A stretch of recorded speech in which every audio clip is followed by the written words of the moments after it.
India. It's one of the best places in the world to invest in. This is Investination India. It's your chance to learn why investing in India is a home run. You'll get actionable tips on how to invest, ways to invest, where you can invest, public and private markets, venture capital, private equity, angel investment, startups, and technology. There's a lot to cover, so let's do this. This is Investination India, and this is your host, Manish. Hello viewers, welcome to another episode of Investination India. Today we are going to talk to Mr. Raj Shekhar Joshi, who has recently joined as Vice Chairman of SIETU Aayog. SIETU Aayog is an apex policy think tank formed on the lines of NITI Aayog of Central Government of India. The purpose of the SIETU Aayog is to talk about or to form economic and social policies for the state of Uttarakhand to become Sashakt Uttarakhand by 2030. And it also includes how they are going to attract investments into the state. And with that, Mr. Joshi, a very warm welcome to this podcast. And thank you for joining us at such late night and being part of this episode where we can talk to our viewers about how you're going to bring a lot of investments into the state of Uttarakhand. Thank you, Manish. Thank you for having me in this very highly fruitful and highly productive series of podcasts which you have, which I think will definitely successfully introducing a lot of your viewers around the world to such a dynamic policy environment and such a dynamic economic environment which India has today, and especially when we say India is not just you cannot just look at the monolith country, but essentially as a union of states, and every state has its own advantages and own strengths and policy paradigm and opportunities for people to associate with the state. So thank you once again. Coming to SIETU, SIETU is an initiative by the government of Uttarakhand. As we all know that when Prime Minister Modi came to power in 2014, the Planning Commission, which was there since 1950, was changed to NITI Aayog at the center. So similarly, the Prime Minister has inspired many states that they should also form a body like NITI Aayog. And therefore, the state formed under the leadership of our dynamic Chief Minister, Shri Pushkar Singh Dhami, that the state should also form a SIETU Aayog. The SIETU Aayog SIETU stands for SIETU. It's the State Institute for Empowering and Transforming Uttarakhand. So the mandate is quite substantial. Empowerment and transformation are two very, very serious words, and they definitely show the intent of the government, which is there. And the idea is to form, so there was a planning commission in the state. So planning commission has been morphed to NITI Aayog, the state called the SIETU Aayog. So it's a new body, yet it's an old body at the same time. So therefore lies the real answer, that this body is a combination of government experience as well as private sector. The idea is to hire some of the best minds in the private sector, and so that there's a combination of government officers as well as people from private who have got good expertise in multiple areas. So we have the best of policy making. And so SIETU has 6 pillars. One stands for the economy and employment. Second is social welfare and social infrastructure. Third is urban and peri-urban development. And then we have statistics and data analysis, public policy and good governance, and monitoring and measurement and various metrics of various government programs which we run. So essentially, there are 6 pillars on which SIETU is there. So it's a combination, as I said, of people who have done a lot in walks of life, different walks of life in their respective area, and form a body of experts. And the aim is not just to be a policy prescriptive body, but essentially to also work with various state government departments and also build implementation framework. And as I said, that also monitoring and evaluation. That is also very important, because we do not want to propose policies which are just on paper. They have to be implemented, they have to be measured, and it's a participative approach. One of the very central plans of SIETU is collaborative approach. So taking feedback with civil society, I extensively travel villages. I think in the last few months, I would have traveled at least 50, 60 villages, Wow. met with the Gram Pradhans and Gram Sabhas, as well as district magistrates. And so I see a lot of energy, a lot of desire to make a difference at the different levels of society, and also scope for improvement, which is there. How, and that's what the Prime Minister also said recently, that it is very important that state governance, programs delivery, and schemes effectiveness at the ground level is very important. So, and collaboration is a very important theme for SETU. That is collaboration at the village level, at the district level, at the state level, as well as industrial bodies, large multilateral institutions like United Nations and World Bank, and as well as union government institutions. So as we speak, we are having close to 30 dialogues running on with various organizations to advance our policy agenda. So that's very great, because I think a lot of times the policy making bodies just end up just creating the policy. But the way you have modeled the Setu, it's more about not just policy making, but also helping it implement and taking the feedback to make sure that if there are any changes that needs to be done in the policy. So, sir, Yes, yes, it's extremely important. Yes. so sir, tell me, Mr. Joshi, that there is another department of Uttarakhand which is Invest Uttarakhand, and then you have Setu Aayog. How are those two coordinating with each other from an investor's perspective? Well, SETU Aayog is a commission which is to work on policies together with the state departments and work out the best through a rigorous policy analysis, evidence-based policies, and also building collaborations with various sectors of society, including corporates, government, and so on, as I said. And the implementing agencies are definitely the state government departments. So Invest Uttarakhand is part of the Department of Industries of the government of Uttarakhand, and we all work very closely together. We have a knowledge partner, McKinsey, which works very closely with various departments, and definitely it's the best ideas, it's the best analysis of what the policy should be, and they all work together, which is there. So we have a, and it's a collaborative policy framework. It's not that Setu makes policies and others implement. And it's actually Setu and the and our teams and the government departments who have extensive experience.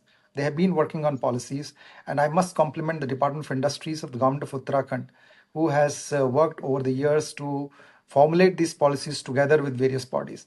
Setu is definitely there to help collaborate and help the dialogues going, which is there, as well as wherever possible to give feedback on policy and to work together how the policies can be strengthened. Understood. So, Mr. Joshi, tell me that how. Uh, so tell our viewers a little bit about the opportunities in Uttarakhand, in state of Uttarakhand, because now with the central government creating that kind of a federal competitive kind of a landscape where each state is trying to attract investments into them, how an investor should look at Uttarakhand, what opportunities.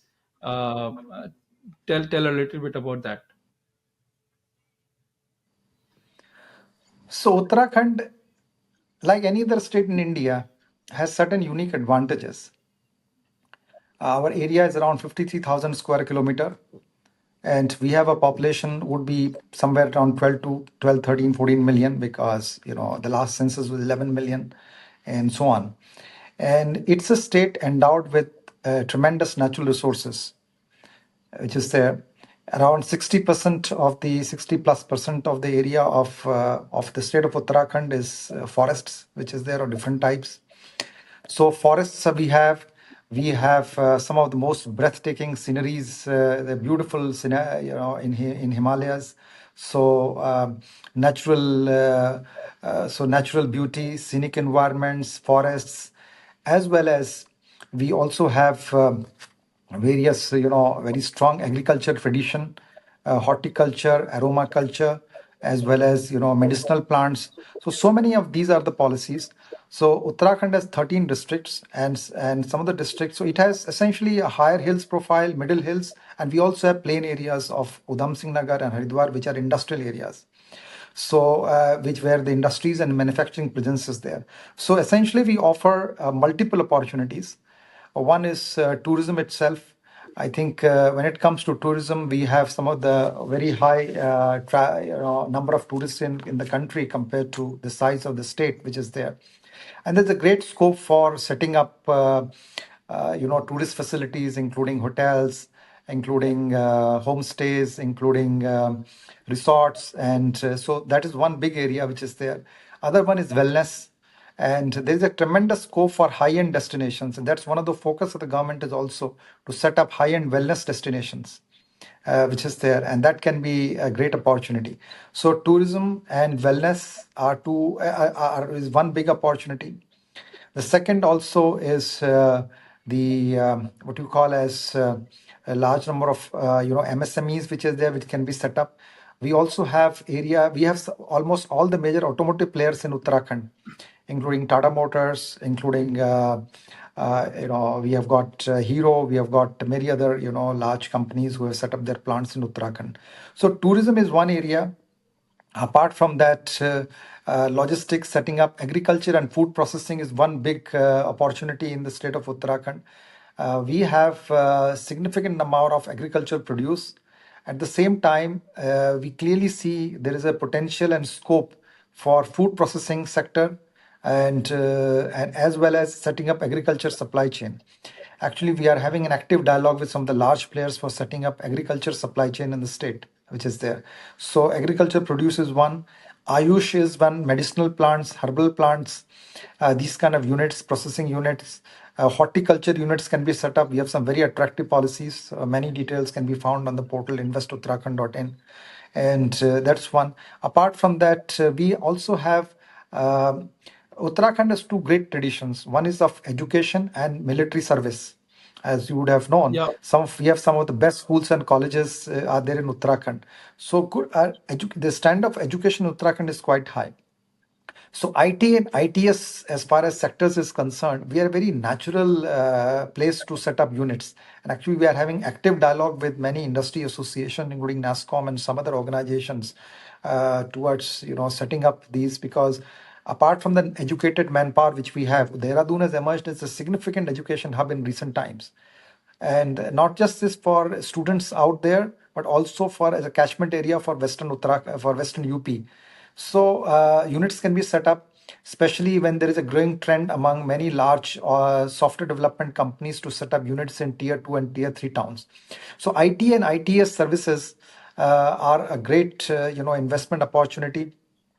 Apple cultivation is a big opportunity. We are very high in apple production. So apple cultivation, setting up orchards. Apart from this, we also have policies in the area of private industrial parks or MSMEs. There are very many industrial interesting opportunities in that area, which is there. Pharma, we have emerged as a good center in the recent times. And so these are big opportunities. Healthcare is a big opportunity. And we have healthcare coupled with wellness, including like meditation. We are talking to some of the international organizations for that purpose, including some of the foreign countries are quite keen to set up wellness facilities. So healthcare is a very significant one, because if you combine this with the natural surroundings which we have, so it's like a true holistic recovery Yeah, it's a perfect environment. place. You can get treated there as well as you can recover very well. Yeah, it's a perfect. So these are multiple areas where opportunities do exist. Absolutely. And tell me that tell to our viewers that definitely all these opportunities have always existed, like tourism, like wellness, like MSME, pharma, IT, ITES. Because as I understand, Uttarakhand has a very highly educated youth and a good amount of working age population. But in terms of policy making, how the state, how Setu Ayog is now looking at it differently, that was not there earlier. I would not say it's a very different thing and it was not there. That would be, I must say that, see, Uttarakhand has some few very clear dates and priorities. Next year, we are completing 25 years of our existence as a state because we were formed in year Congratulations. 2000. Number one, thank you. Second is the Prime Minister has, has a great, I would say he has been a great support for Uttarakhand. Narendra Modi ji, because he spent a lot of time earlier in his formative days in Kedarnath, and he still travels multiple times there to seek spiritual guidance or spiritual sort of inspiration from the holiest shrine of Kedarnath. So and he really has exclaimed Uttarakhand as this decade belongs to Uttarakhand. So there's a lot of focus and support, and so 25 years. And also, we are very committed for a very clear plan which we have of Sashakt Uttarakhand laid down by our dynamic Chief Minister Pushkar Singh Dhamiji, that by 2030 we should have clear milestones to be achieved. And of course, we are also a very integral part of the Government of India's focus of Vikasit Bharat by 2047. So these are some of the inspirations which have been there. We had a very successful investment summit last year toward December, and upwards of lakhs of rupees of MOUs have been signed. We have some very, very attractive policies in terms of subsidy, in terms of various kind of benefits which we do provide in that area. And the idea is to take it forward. The idea is not that it was not happening and now it will happen. The purpose is that how do we take many of these policies forward significantly. So we are having some, continuous dialogues with.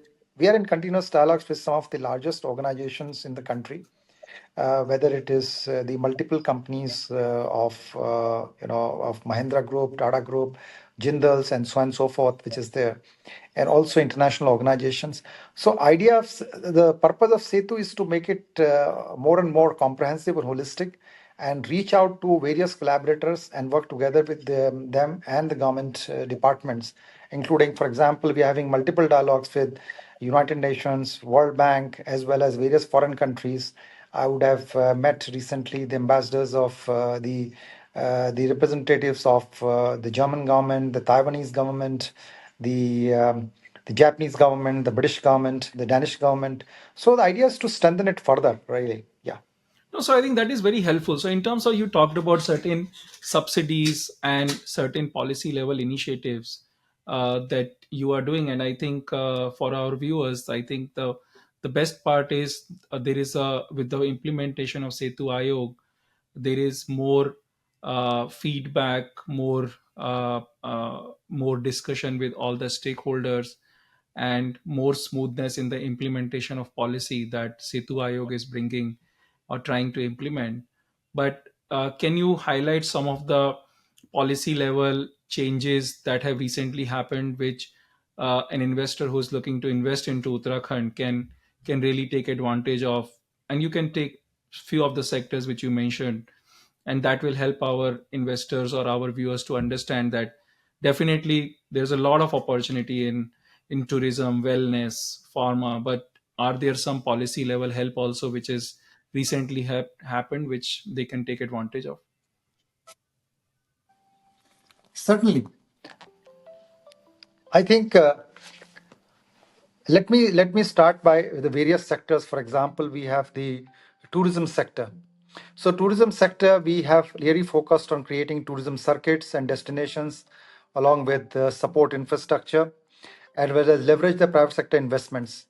That means expansion of existing hotels, resorts, floaters, floating resorts, heritage hotels, spa and health resorts, tourist resorts, cruise boats. So there's a comprehensive, range of targeting which is there, and not just on setting up infrastructure, but also supporting things like MICE or convention centers, amusement parks, and operation of tax helicopter services, and so on and so forth. A lot of focus on that which is there. And there is there are fiscal incentives. For example, in hospitality sector, there's a maximum capital subsidy of 25%, 35%, 50% based on various eligible capital assets. So that's a significant capital subsidy, and also in these areas. So there's a good amount of capital subsidy, as I said. Then we also have mega industrial and investment policy, which usually covers large projects which are investments between 50 and 75 crores, or investments 75 and 200, or more than 400 crores. So if there are large investments, then there are land rebates which are there up to 30%. Interest subsidies are there up to 75 lakhs per annum.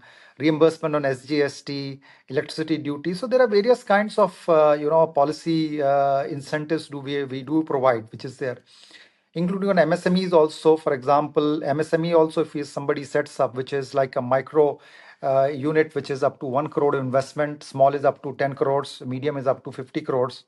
And there are capital subsidies up to 50 lakhs, 2.5 crores, 4 crores respectively. Stamp duty reimbursements are there. So there are, I think these are some very attractive policies which is there. Even there for private industrial parks, we have a very attractive policies. In terms of capital subsidies there per acre, 10 lakhs rupees per acre. CETP, there's a 40% of capital subsidy possible for industrial parks, which is there. So there is a good amount of capital subsidy based on policies from 25% to 40% in different areas. We also have the logistics policy, which is creation of strengthening of the logistics infrastructure, including logistics parks, inland container depots, warehousing facilities, truck terminals, fleet operations. And they are up to 20% of project cost, up to 20% of 10% on trucks, cold storage up to 50% or 15% of project cost. So there is a good amount of capital subsidy in many of these areas. I would say that these were the most attractive ones, I would say, in the country. And if the investments are upwards of 200 crores, 300 crores, 400 crores, and creating employment 500, 1000, then actually the investments can be further. There could be a separate customized even policy. Some tweaking can also be done, which is there.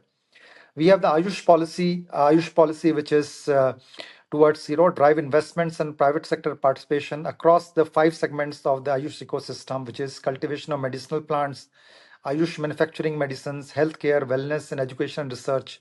So there also we have different policies like 10% extra capital subsidy for Ayush manufacturing projects over and above the the existing structures, additional top up of 5% capital subsidy. And there are time incentives also for accredited organizations if they're setting up education institutions in the state. So these are some, just some quickly I'm sharing some statistics. Otherwise, many of these are available on the website Uttarakhand, Invest Uttarakhand, .com, which somebody can, see that. And I'm No, very that happy we'll put the to link to hear, that. yes. Yes, yes. We also have for drone promotion and users policy. If somebody wants to set up drone manufacturing unit here, then significant capital subsidy can also be provided in the state, which is there. And apart from this, we also have, overseas placement policy. If you suppose setting up skill development units, and if there are people could, also, it also helps in developing skilled manpower, which is there. So there are very attractive policies in that. We have the pumped storage policy also. This is essentially for the power generation, which is there.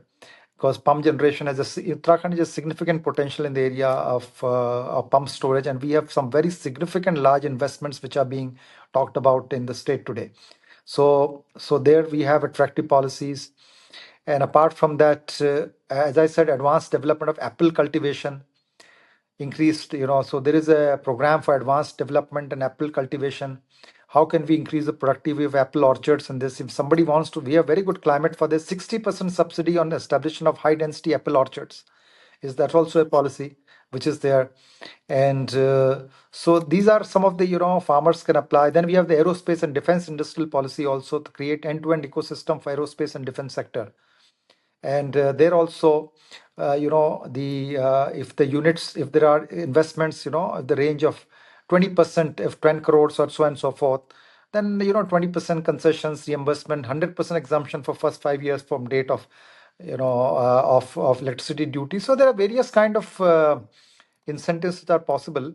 And export, there is a significant incentive in agriculture and allied, wellness and Ayush, pharmaceuticals, automobile and allied sectors. If they're export-oriented units, then up to 25% rebate on land cost is possible. 25% of rebate on land conversion charge, 75% of space rent can also be provided. So there are very attractive, I must say, policies in multiple sectors which are there. No, that's very helpful because, but tell me a little bit about how's the land acquisition in the state, like his, because land acquisition, especially in different state, has always been a big challenge for many industries. So, is there any kind of a policy support there? See, we have 2 large industrial parks. One is in Haridwar area, and other is in Udham Singh Nagar area, under the organization called SITCUL. which is there. And there we have land banks, we have availability of lands which are there. So as far as the these industrial areas are concerned, availability of land is not an issue, because these are industrial parks functioning. We are also setting up, even for ITS units, we are in the process of setting up a plug and play facility for starting of IT and ITS facilities. We have an IT park also in Dehradun. So as far as see, when it comes to significant, if somebody wants thousands of acres for something else, that's of course has to be looked at from very different point of view. But if we are talking of investments in the range which we are talking about, 50 crores, 100 crores, 200 crores, 300 crores, I don't think land is a problem there. We have enough land to provide, which is there. And I must here also tell that Uttarakhand, under the ease of doing business rankings, has been in for 2022-23 has been identified as a number one state in the country. Oh, It was recently announced. that's a great Yes. news. Congratulations for that. Yes. Thank you. Thank you. And also in the SDG indicators of social development, we have been joint top with Kerala for 2023-24. Congratulations. I think that's a great news. And are you Yeah. also doing something from a labor laws perspective in terms of hiring of manpower? Because many of these industries sometimes uh, have those kind of, or the investors always look at that, what are the labor laws and how they are really conducive for both labor as well as for the industry. No, Uttarakhand has a very good history of labor relations. See, we are a very, Uttarakhand is considered one of the most peace-loving and simple folks, relatively simple society.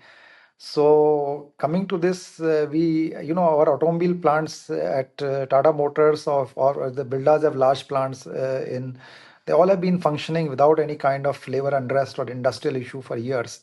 And if you set up in the hilly areas which are there, then so they have been very flexible labor policy. And as far as, of course, it goes around with what the national policies are, and very supportive for working of women, and very supportive for skill development. We have some very large institutions out here like IIT Roorkee, IIM Kashipur, and they also worked very closely with many of these units actually, for skilling of the people and so on and so forth. So this has never been an issue.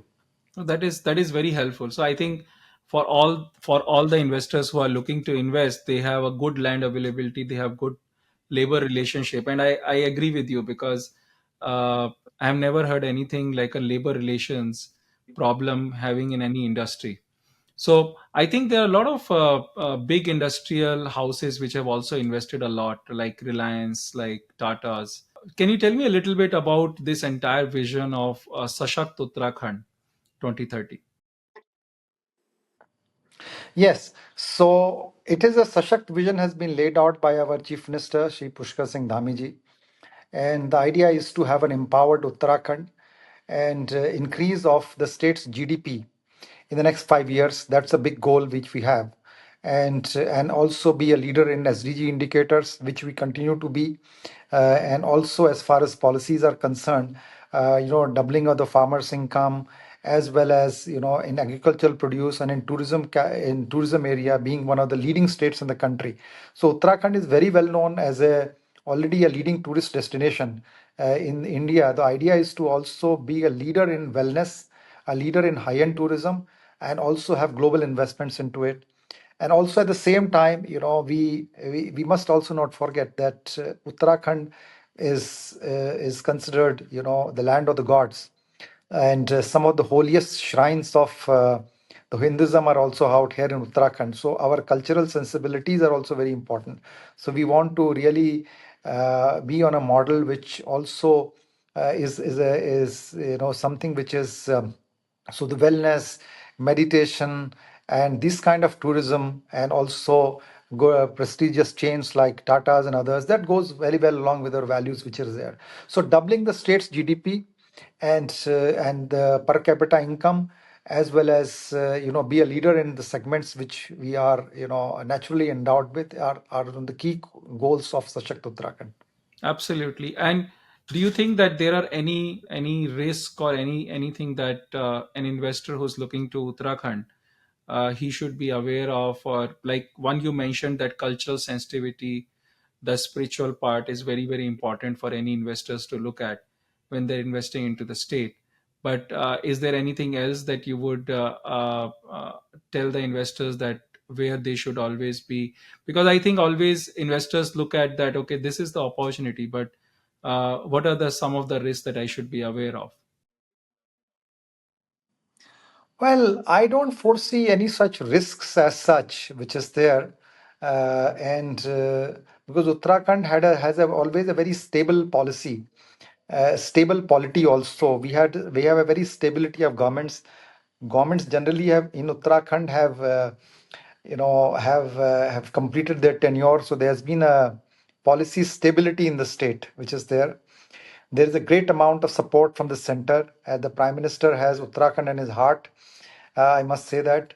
So there is a great amount of support. And I must say that even in my own experience in the last few months, as I would have, as I said, had dialogues with around 40 plus organizations, including foreign governments, multilateral institutions like United Nations, World Bank, some of the largest Indian trusts like Tata Trusts or Bill Gates Foundation, or some of the largest Indian companies like ITC, Mahindras, and Tatas I have been speaking to. And they all have immense goodwill for Uttarakhand. And even the union government, various secretaries, Government of India, NITI Aayog, National Council of Applied Atomic Research, National Health Authority, lots of these national organizations have tremendous support for Uttarakhand. So Uttarakhand enjoys a fair amount of goodwill, possibly because of its character being of Dev Bhoomi, as its character of being a very peace-loving state, a very peace-loving society, and as well as a place where there are good opportunities and stable place. Law and order is very, very stable and in Uttarakhand. So all of these actually make Uttarakhand one of the most ideal destinations for investment, I must say that. So, Mr. Joshi, why don't you also talk about the startup ecosystem of Uttarakhand? So Uttarakhand has formed a very dynamic startup policy, and we have several incubators in the state, including in our IITs, IIT Roorkee, IIM Kashipur. Even I went to a university called UPES, and I was so amazed by in Dehradun it is there. It was earlier called the Petroleum Engineering Institute, and the kind of startups which I was introduced to, I was quite amazed, because I have a previous experience when I was with the Aditya Birla Group. I was actually overseeing the entire startup, structure there, and engaged with some of the leading startup institutions in the country like T-Hub and so on and so forth. So we have a very thriving startup ecosystem, and we have a very clear policy towards startups, which includes, an assistance to, if there is a one-time seed assistance, even up to rupees 10 lakhs. We are, setting up, apart from seed lab, we are supporting incubators. We are also actually having plug and play policies for startups to be there. And also apart from that, we are setting up a fund of funds, which is also there, a fund which will be also investing in the startups, which is there. So there are a lot of good things. And apart from that, actually, I look at startups and not just, IT startups or technical startups or certain things. We look at it, SETU looks at it as an innovation ecosystem of the state. So where you have the startups by, of course, young people in the cities, but also in the villages, we have got the self-help groups which are there, formed by women. I was amazed to go to a village recently where there's a lady which set up a self-help group of around, and she was leading from 0 to 2,000 women. She leads self-help group, and they are the real heroines, if you have to say that. Actually, a woman of confidence and substance who has set up a startup group, a self-help group of 2,000 women. So self-help groups are there, growth centers are there, skill development centers are there. These all form part of the innovation ecosystem in the state. So startups, we have a thriving policy, and are supported by funds as well as plug and play facility and certain seed assistance. And some of the leading institutions of the state have actually a startup incubator themselves, which is there. And this is one area where SETU intends to work very closely with the Department of Industries to actually strengthen it further and further. So let's say if any investor would like to, let's say, plug into some of these startups. So there are two aspects to it. One is a startup or a startup founder who would like to set up himself up in the state of Uttarakhand, but then there could be other industries which would like to take advantage of some of these startups or would try to take kind of a plug into them, something like the self-help group which you talked about. So how can they do that? Is there kind of a centralized place where all of these can be found and they can be connected, or something like that? So there are registered startups which are there with the Department of Industries. So there is a certain nodal agency to look at that. And apart from that, actually, it's a network of incubators. For example, IIT Roorkee has a very thriving incubator. They actually have a lot of startup challenges, events which they do, and they invite a lot of corporates to engage with their startups. Even my previous avatar, I have gone there and engaged with many startups there, whom we ended up, giving certain good amount of work from our companies, and that's most important actually. Sometimes more than the money, these companies require good amount of work and the users of the product itself, which is there.